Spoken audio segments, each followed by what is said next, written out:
السلام عليكم ورحمة الله وبركاته، ورجعنا لكم في فيديو جديد من فيديوهاتنا. وإن شاء الله النهاردة جايين نتكلم عن تربية حمام الأكل وإنتاج زغاليل حجمها كويس.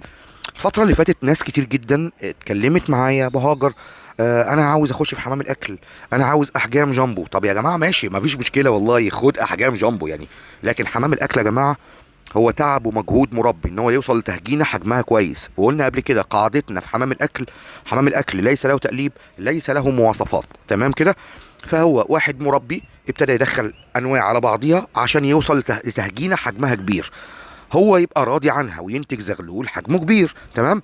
فانت لما تيجي تطلب من حد تقول له عاوز احجام من بعد ابو اخر بشويه، يبقى لازم تدفع حقها، صح كده؟ ازاي لازم ايه تدفع حقها؟ لان ده تعب مربي. لكن لو انت عاوز حاجات معتمده زي مثلا الزاجل الشعبي، الكريزلي، الحاجات اللي هي صدرها عريض، تمام، دي عادي سعرها في متناول الجميع. عاوز مثلا حمام لحم فرنسي، في متناول الجميع. لكن التهجينات اللي حجمها ضخم دي ليها سعرها وليها اللي يقدرها، تمام. وسعرها بيتحدد مش على تقليبها ولا على مواصفاتها، سعرها بيتحدد على حجمها.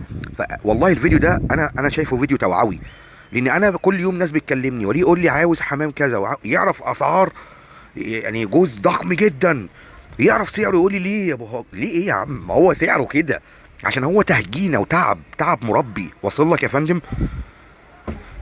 طبعا الحاجات دي بتيجي في فيديو فتح الكراتين وانت بتشوفها وده بيشوفها والاخت فلانه بتشوفها، بس عايزه منها. طيب الاهم من ده كله، انت لو عاوز حاجه حجمها ضخم او جزء مثلا روماني فيه جسم وفي لحم وضخم بس ما فيهوش تقليب، عشان يبقى سعره مخفض كمقارنه بالرومان البيور يعني، هل انت مجهز المكان اللي هتفرخه فيه؟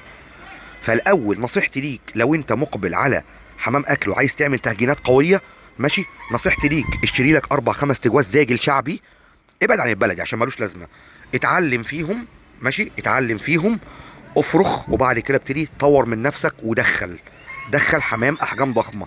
ولازم تكون مهيئ مكان مناسب، ده مهم جدا. وقلنا اسعار حمام الاكل كلها في الطالع، مطلب شعبي للناس.